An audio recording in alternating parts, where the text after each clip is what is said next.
Good morning mga kapiter. Okay, ito mga kapiter, para mas maliwanag. Yung sabi ni Nowitzki, hindi daw maintindihan. Ngayon, papaliwanag ko itong maigi ha, Nowitzki. Yung gamit natin dito, apps. Flat pattern ang tawag na apps na to mga kapiter. Yan. Sa nakikita nyo, pindutin natin tungkol sa baba. Okay. Tapos pag pindot niya mga kapiter, i-input natin yung gusto nating diameter na gustong kukunin. 380. Tapos yung height 60. Equal, ito ang resulta.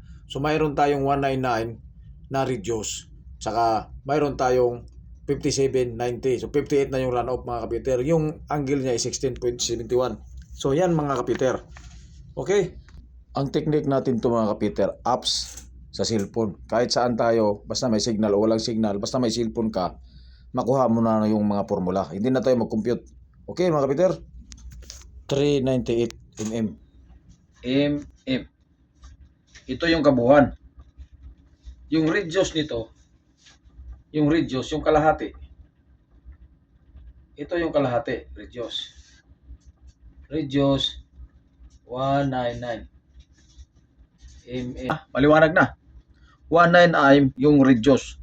Pero yung kabuuan, 398. Kailangan diameter. Kailangan makuha natin itong 380 na diameter. Ngayon, pag isisirado natin to, magiging 380 na to. Pero pag hindi pa isisirado, 398. Okay. So itong sukat na to dito mga kapiter, yan. Ang sukat yan, ang tawag yan chord. So ang chord yan mga kapiter is 58. So ang chord nito is 58. So mula dito sa ganyan ito, ganyan, ang sukat niyan is 58 mm. So ito yung chord. Okay? Pag ipagsama natin to, magiging 380 mm na lang to. So, galing dito sa 398, papunta dito magiging 380 na lang. Kasi mayroon na tayong chord na hinati natin to. Binawasan ng 58 chord. Paano magbawas ng 58 chord? Yung bilog na yan, mula dito, magsukat tayo ng 58. Yan. Ito yan.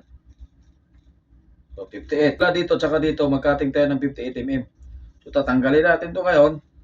Yan. So, ito na yung magiging resulta. Ang diameter nito, 398. Kailangan, pag isama na natin, pagdugtong na natin to, magiging 380. Kasi, ito yung desired na sukat na gusto nating makuha. At saka yung height. Okay? Tapos yung height, 60 mm. So ngayon, kung tama ba na maging 380 itong sukat na to? Okay, dugtong natin ha. Para maintindihan. Okay. Susukatin natin ngayon kung 380 ba ang sukat nito. Ayan mga Peter.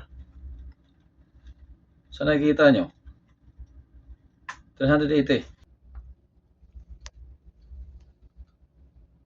380. Ayan. May marka na. So nakikita ito mga kapiter, ito yung height. Tanggalin natin to. Sukatin to kung magkano.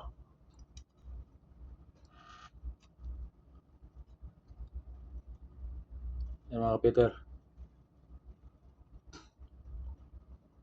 60 mm. Okay. Ito na yung finished product natin mga kapiter. Ito yung nabuo natin. May kulang pa tayo na 3 dahil kailangan siyam na piraso yung gagawin natin. Bukas tapusin ko to at saka mayroon din yung center na para sa access sa nozzle.